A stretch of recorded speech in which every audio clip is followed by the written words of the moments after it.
Hər kəsə salam. DİM 2025 test toplusunda hidrogen, oksigen su bölməsinə yeni əlavə edilmiş 53-cü sualın izahına baxaq. Hidrogen yanacağı ilə işləyən avtomobilin mühərriki hər saatda 4 mol hidrogen istifadə edir. Mühərriklərdə hidrogenin yanmasında su əmələ gəlir və alınan enerjinin bir hissəsi batareyalarda elektrik enerjisi şəklində toplanır. Ümumiyyətlə, bu proses faydalı və ekoloji cəhətdən təmizdir. Avtomobilin gün ərzində 30 dəqiqə işlək vəziyyətdə olduğu məlumdursa, bu zaman müddətində neçə qram su alınır və praktik çıxım 90%. Demək, ilk olaraq deyir ki, hər saatda, yəni hər bir saatda 4 mol hidrogen istifadə edir. 4 mol H2.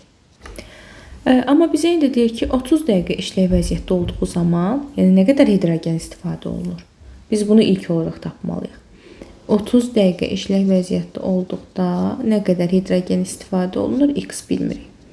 Dəqiqənin altına dəqiqə yazmalıyıq. Saatı çeviririk dəqiqə, 1 saat edir 60 dəqiqə. Bu zaman 4 mol hidrogen istifadə edilir. Buradan da x bərabərdir 2. İndi neçə qram su alınır deyirsə, H2 plus O2 alınır H2O.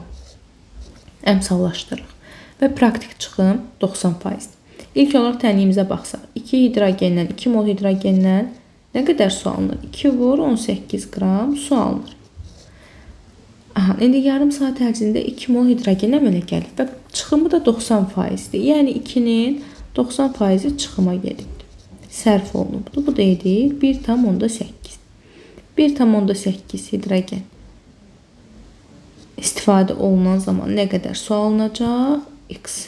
Buradan da x bərabər olur 32,4.